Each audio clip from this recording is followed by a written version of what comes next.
বর্ষাকালে দারুণ স্বাদের লেবু মাখা করার জন্য প্রথমে বাতাবি লেবু বাজার থেকে নিয়ে এসে ভালো করে ধুয়ে মুছে নিতে হবে।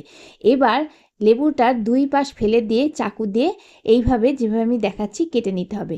আশেপাশে সব সাদা অংশ ফেলে দিতে হবে, তবে বেশি ডিপ করে কাটলে কিন্তু লেবু বেরিয়ে যাবে। এবার হাফ করে কেটে নিয়ে তার মধ্যে একটা স্পঞ্জের মতো জায়গা থাকে, সেই জায়গাটা বাদ দিতে হবে।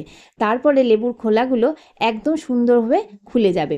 এই দেখো আমি এভাবে লেবুর খোলাগুলো ফেলে দিচ্ছি, আর কিন্তু বীজগুলো কিন্তু সুন্দরভাবে বাদ দিতে হবে। এবার সমস্ত লেবুগুলো খোলা হয়ে গেলে এর মধ্যে আমি দিয়ে দেব গন্ধরাজ লেবু। গন্ধরাজ লেবুটাকে কেটে নিয়ে বেশ খানিকটা গন্ধরাজ লেবু এর মধ্যে দিয়ে দিলাম। তোমরা চাইলে গন্ধরাজ লেবুর পাতা দিয়েও মাখিয়ে রাখতে পারো। এবার পরিমাণ মতো নুন দিলাম আর চিনি দিলাম। চিনিটা কিন্তু একটু স্বাদ নিয়ে দিতে হবে, খুব বেশি মিষ্টি হলে কিন্তু ভালো লাগবে না, টক মিষ্টি হলে ভালো লাগবে।